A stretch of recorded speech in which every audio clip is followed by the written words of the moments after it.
Hi, and welcome to episode 3 of Just Ask Kathleen. Thanks again to everybody who has written in.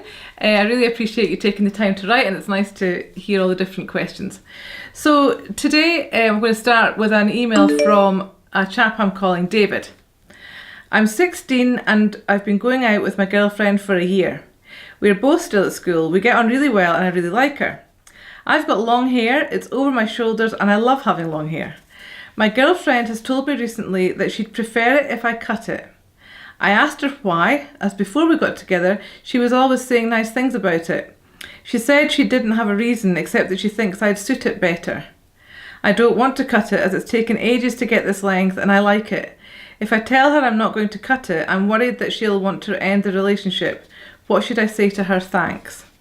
Oh, David. Well, first of all, when she met you, you had long hair. The relationship has been going on for a year. It's not about your hair.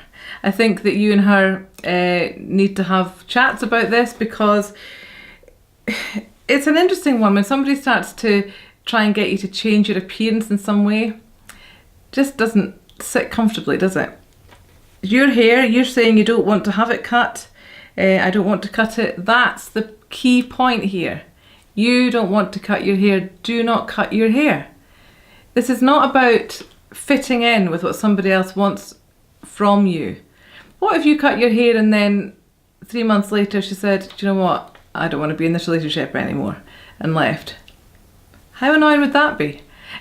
So I think you need to speak to her about the fact that you don't want to cut your hair, that you're happy in the relationship, and ask her how she's feeling about it. You're nervous about that, but when somebody starts telling you that things need to change and it's to do with your appearance, there is so much more to your relationship than that.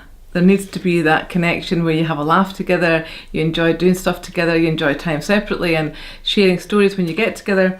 But telling you to have your hair cut doesn't feel right. And I think if you express your concern that you don't want to cut your hair, and is this really about me getting my hair cut, or is there something else annoying you? So good luck, David, because this is something that needs to be addressed and you need to speak about it, or it's just going to be something that kind of eats away at you a little bit. But keep your long hair if you want to. If you change your mind, that's up to you, but don't be forced into doing it because you're worried about the girlfriend not liking you anymore. She got together with you because she liked you as a person. Okay, this next question is from a lady I'm going to call Trisha. I'm 17 and my 15-year-old sister keeps coming into my room when I'm out and borrowing, she's written that in inverted commas, borrowing my clothes and makeup. In the past, she used to ask me, and I didn't usually mind unless it was something brand new that I hadn't even had the chance to wear yet. But for some reason, she's just stopped asking and takes stuff without asking me. I know there are bigger things to worry about, but when I speak to my mum about it, she tells me to sort it out with her. How do I get her to listen and take me seriously? Siblings. Okay. Right, so you're 17, she's 15. Probably there's been a sort of miscommunication here. In the past, you've been happy to let her take your stuff. She's got into that groove and now she's just taking stuff all the time. When you're in a good, peaceful place, when you're feeling like everything's relaxed between you both, that's when you need to have a conversation with her about it. Not when things are really heated and agitated, because it won't be heard. If you're up here in your head mind shouting and saying, oh, you're in the bedroom again taking my stuff, stop doing that. And she'll be up here too, and then you'll just have this head mind to head mind dialogue and nothing will actually change or be achieved. So you need to be in a very calm place, so you're both down here in sort of body mind position where things are expressed and heard and felt in a much more healthy way. So let's think about the template that we talk about: the positive, the event, the feeling, the need, the positive. So you're sitting together and maybe you've just had your tea or something and you're just chatting. Start off with the positive. I appreciate that sometimes I like to borrow your stuff and you like to borrow mine.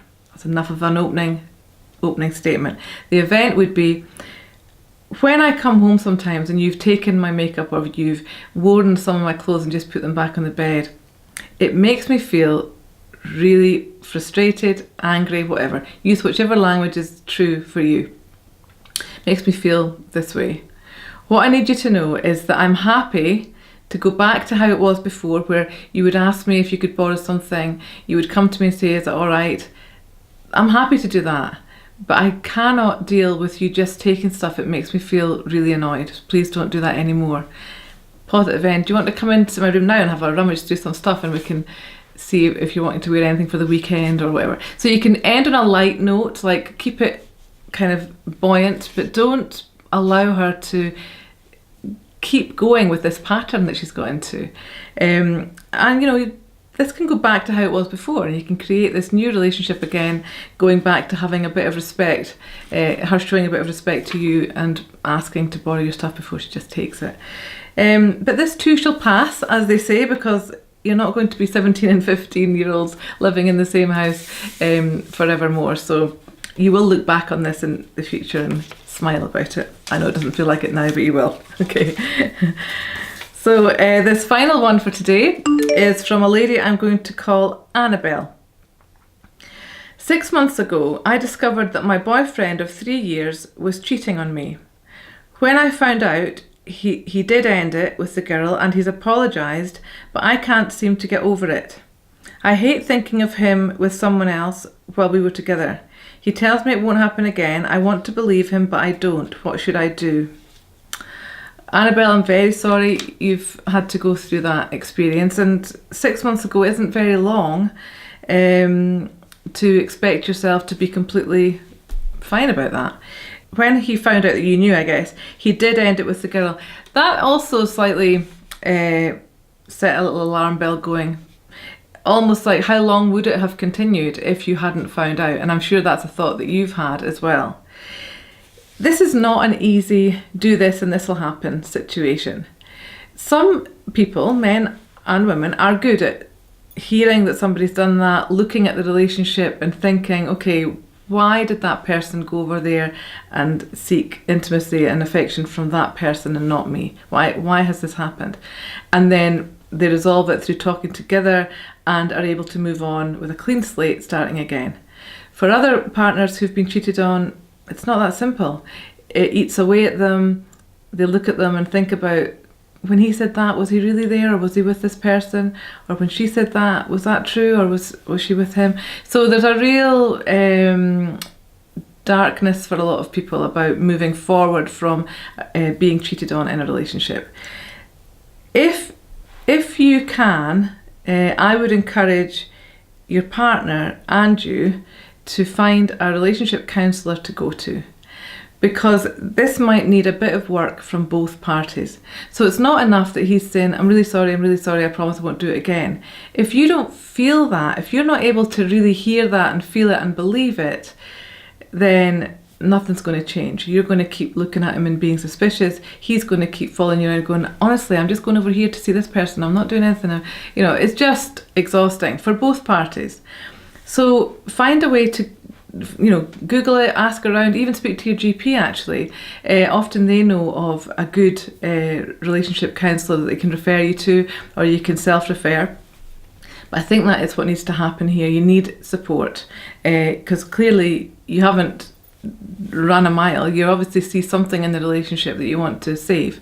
So go to relationship counselling together. Sometimes relationship counsellors like to see you each individually first and then together after 2 or 3 sessions, or even just 1 session.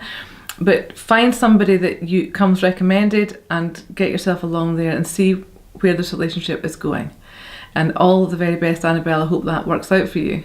Take care of yourself. Okay, so that's the end of this episode. Remember, you can email me at justask@kathleenkettles.com, and I look forward to hearing from you. Thanks very much. Bye.